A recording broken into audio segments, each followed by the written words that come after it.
আসসালামু আলাইকুম। এমসিকিউ পরীক্ষায় নেগেটিভ মার্ক এইটা কিভাবে কমাবেন? এইটা বিষয়ে হচ্ছে একটু কথা বলবো। আমাকে অনেকেই ইনবক্সে প্রশ্ন করেছেন। তাদের জন্য বলে রাখি, আমি ১০০ মার্কের এমসিকিউ পরীক্ষা কিভাবে দিবেন, কিভাবে টাইম ম্যানেজমেন্ট করবেন, এই বিষয়ে একটা ভিডিও তৈরি করেছি। আপনারা ওই ভিডিওটা চাইলে দেখে আসতে পারেন। এখন কথা হচ্ছে, নেগেটিভ মার্ক কেমন ইফেক্ট করে? ২০০ মার্কের এমসিকিউ যদি পরীক্ষা দেন, এখন আপনি টোটাল ভুল সংখ্যাটা দেখবেন যে আসলে ভুলের পরিমাণটা কেমন।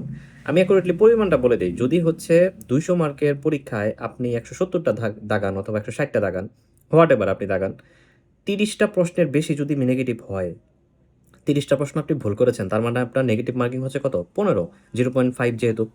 যদি আপনার ১৫ র বেশি নেগেটিভ হয়, তখন আপনি মনে করবেন যে আপনার পরীক্ষা দেওয়ার যে প্রসেস, এটা একটু হলেও ঝামেলা আছে। এখন পারসন টু পারসন ভ্যারি করে। অনেকে হচ্ছে ১৯০ টা দাগায়। তাদের ক্ষেত্রে নেগেটিভ মার্কিং দেখা যায় যে সে ৪০ টাই ভুল করেছে। কিন্তু তারপরেও তার ভালো মার্ক আসে সামহাউ। এখন তাদেরকে তো আপনি আসলে আইডল হিসেবে ধরতে পারবেন না। এখন অনেক ক্ষেত্রে যেটা আদর্শ, সেই নিয়মটাই আমি বলে দিচ্ছি যে আপনি সবসময় ৩০-৩৫ ভুলের সংখ্যাটা এরকম রাখার চেষ্টা করবেন যাতে নেগেটিভ হচ্ছে ১৫-১৭ এরকম হয়। সবচাইতে ভালো হচ্ছে যদি ২৫ এর ঘরে থাকে তাহলে সবচাইতে ভালো। এখন কথা হচ্ছে, নেগেটিভ মার্কের ক্ষেত্রে আমি কতটুকু রিস্ক নিবো? এই কোয়েশ্চেনটা সবার আগে আসে। ২ টা কম্পারিজন আমি বুঝিয়ে দেই, হ্যাঁ? একটা হচ্ছে বিসিএস আরেকটা হচ্ছে ব্যাংক। ব্যাংকের ক্ষেত্রে আপনি যত যাই করেন, একান্তই যদি হচ্ছে আপনার আনকমন প্রশ্ন, খুবই আনকমন, আপনি টোটালি শোনেননি, এরকম যদি না থাকে, একান্তই এরকম থাকলে ১০০ টার মধ্যে এট লিস্ট আপনার ৮৫-৯০ এরকম হচ্ছে দাগানো উচিত। আবারও বলি, এখানে আসলে প্রশ্নের উপরে ডিপেন্ড করে যে প্রশ্নটা কেমন হবে। কিন্তু আমি ব্যাংকের ক্ষেত্রে অনেক বেশি রিস্ক নিতাম। অনেক মানে অনেক। কারণ হচ্ছে মাত্র 0.25, আপনার যদি একটা প্রশ্নই হয়ে যায়, সেটাই কিন্তু রিকভার করে ফেলবে। মানে আপনার নেগেটিভটা আসলে খুব বেশি এখানে ম্যাটার করে না। কিন্তু বিসিএস এর ক্ষেত্রে নেগেটিভটা অনেক বেশি ইমপ্যাক্ট ফেলে। আমি অনেক দেখেছি, অনেক ভালো ক্যান্ডিডেট যারা হচ্ছে এমসিকিউতে খুবই ভালো, প্রিলি প্রিপারেশন খুবই ভালো। শুধুমাত্র ওভার কনফিডেন্স থেকে হচ্ছে অনেক বেশি দাগায় এবং এরপরে প্রচুর পরিমাণ নেগেটিভ খায়, যার ফলে হচ্ছে মার্কটা অটোমেটিক কমে আসে এবং প্রিলি ফেল চলে আসে। এটা খুবই একটা কমন প্র্যাকটিস। এখন আপনি কতটুকু দাগাবেন, এটা আসলে কিন্তু পুরোপুরি প্র্যাকটিসের ব্যাপার। এইজন্য হচ্ছে আপনার ফুল মডেল টেস্ট দেওয়া খুবই জরুরি। অ্যান্ড এই মডেল টেস্ট কিন্তু শুধুমাত্র অনলাইনে না, এটা কিন্তু অফলাইনে দেওয়া উচিত। এজন্য হচ্ছে আমি যখন কনফিডেন্সে পরীক্ষা দিতাম, তো আমার একটা হ্যাবিট হয়ে গিয়েছিল যে আমি ১ম ধাপে কয়টা দাগাবো, পরের ধাপে কয়টা দাগাবো, মোট কয়টা নেগেটিভ হবে। আমি যখন রেজাল্ট দেখতাম, রেজাল্ট শিটে সবার আগে আমি হচ্ছে নেগেটিভ পার্টে আগে দেখতাম যে আমার আসলে নেগেটিভ কত। আমি কিন্তু মার্ক দেখতাম না। কারণ যখনই নেগেটিভ দেখতাম তখনই আমি আসলে বুঝতাম যে আমার পরীক্ষা কেমন হয়েছে। আমি যে পরীক্ষায় নেগেটিভ ১৮-২০ পেয়েছি, মার্ক ১৮-২০ মানে টোটাল হচ্ছে ৩৬-৪০ টার মতো নেগেটিভ ভুল, প্রশ্ন ভুল করেছি। সেই পরীক্ষার মার্ক কিন্তু আমার সবসময় খারাপ আসতো। আর যে পরীক্ষায় এরকম কিছু পরীক্ষা আছে যেখানে মাত্র হচ্ছে ১০ নেগেটিভ, তার মানে হচ্ছে ২০ টা ভুল হয়েছে অথবা ২২ টা ভুল হয়েছে। ওই পরীক্ষাগুলোর মার্ক অনেক বেশি ভালো আসতো। তো আপনার রিস্ক নেওয়াটা এইভাবে হচ্ছে প্র্যাকটিস করতে হবে। আবারও বলে রাখি, এখানে কিন্তু ব্যতিক্রম আছে। অনেকে হচ্ছে বেশি দাগাবে, অনেকে হচ্ছে খুব অ্যাকুরেট দাগাবে যে ভাইয়া আমার মাত্র ৫ নেগেটিভ থাকে, মানে ১০ টা ভুল করেছি ২০০ টার মধ্যে। এরকমও কিন্তু আছে। তো এইটা পুরাপুরি আপনি নিজের প্র্যাকটিসে আগাতে হবে যে আপনি প্র্যাকটিস করে দেখবেন যে আপনার আসলে কয়টা নেগেটিভ কি হয়। আর ব্যাংকের ক্ষেত্রে অনেক বেশি রিস্ক নেবেন। আপনি নেগেটিভ ইচ্ছামতো হোক, কোনো সমস্যা নেই। কিন্তু বেশি দাগাতে হবেই এবং ব্যাংকের প্রিলিতে কাটমার্ক খুব কম থাকে। আপনি যদি বেশি দাগি কমও পান, তারপর দেখবেন যে আপনি কাটমার্কের কাছাকাছি গেছেন। কিন্তু ব্যাংকের প্রশ্নগুলো এমন টাইপের যে খুবই কনফিউশন অ্যান্ড অনেক বেশি ট্রিকি। আমার যেটা মনে হয় যে বিসিএস এর চাইতে ব্যাংকের প্রশ্নগুলো, প্রিলি প্রশ্নগুলো বেশ ট্রিকি।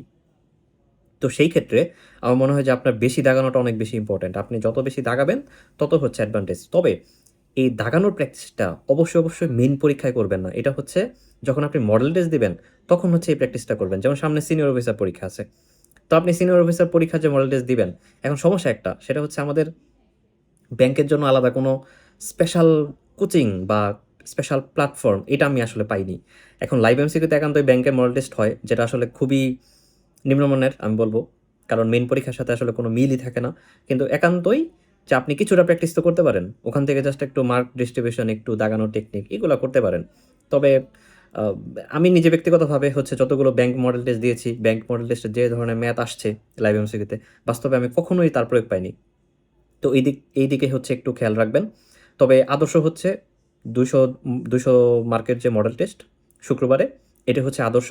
অ্যান্ড নেগেটিভ মার্কিং এর ক্ষেত্রে আমি যেটা বিলিভ করি, আমি ডে বাই ডে এটা আসলে ইমপ্রুভ করেছিলাম। ডে বাই ডে হচ্ছে যেমন আপনি যদি এখন 50-50 ১০ টা কোয়েশ্চেন দাগান যারা নতুন, তাদের দেখবেন যে ৩-৪ টা হচ্ছে, বাকি সব নেগেটিভ। কিন্তু আমি যদি দাগাতাম বা একজন এক্সপেরিয়েন্সড ক্যান্ডিডেট যদি দাগায়, ১০ টা দাগালে দেখবেন ৮ টাই হয়ে গেছে। এটাই হচ্ছে আপনার নলেজ বৃদ্ধি হওয়া। এটা হচ্ছে সময়ের সাথে, সাথে হবে। অ্যান্ড এই রিস্ক নেওয়াটা শিখতে হবে। রিস্কটা নিবেন কোথায়? যেটা হচ্ছে ফুল নরমাল মডেল টেস্ট, সেখানে হচ্ছে রিস্কটা নিবেন।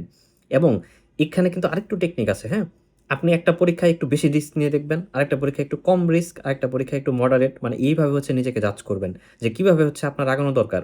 এখন যে প্রবলেমটা হয় যে আপনি প্রত্যেকটা মডেল টেস্টের পরীক্ষায় অনেক রিস্ক নিচ্ছেন। মেইন পরীক্ষায় গিয়ে কিন্তু আপনি রিস্ক নিতে পারবেন না। মেইন পরীক্ষা হচ্ছে অনেক বেশি প্রেশারের মোমেন্ট। এখানে হারানোর অনেক কিছু আছে। তখন কিন্তু আপনার এমসিকিউ দাগাতে গেলেও হাত কাঁপবে। তো এই দিকে হচ্ছে সতর্ক থাকবেন। অ্যান্ড দিন শেষে হচ্ছে প্র্যাকটিস, প্র্যাকটিস, প্র্যাকটিস। এমসিকিউ হচ্ছে প্রচুর পরিমাণ প্র্যাকটিস করতে হবে, প্রচুর পরিমাণ পরীক্ষা দিতে হবে। অ্যান্ড পরীক্ষা দিতে, দিতে হচ্ছে আপনার একটা আন্দাজ তৈরি হবে যে আসলে কোন অ্যান্সারটা হতে পারে। সেই আন্দাজ পর্যন্ত হচ্ছে আপনার ওয়েট করতে হবে।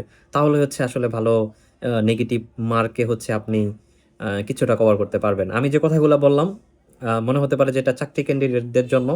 বাট যারা অ্যাডমিশন কোচিং করছেন বা অন্যান্য এমসিকিউ পরীক্ষা দেন, যাদের নেগেটিভ মার্ক আছে অন্তত, তাদের জন্য এই কথাগুলো প্রযোজ্য। তো যদি কোনো কনফিউশন থাকে, তো অবশ্যই কমেন্টে জানাবেন। আপনি কোন পদ্ধতিতে পরীক্ষা দেন, আপনার নেগেটিভ মার্ক কত থাকে, সেটা হচ্ছে কমেন্টে দেখতে চাই। সো সবার পরীক্ষার জন্য অনেক শুভকামনা। আসসালামু আলাইকুম।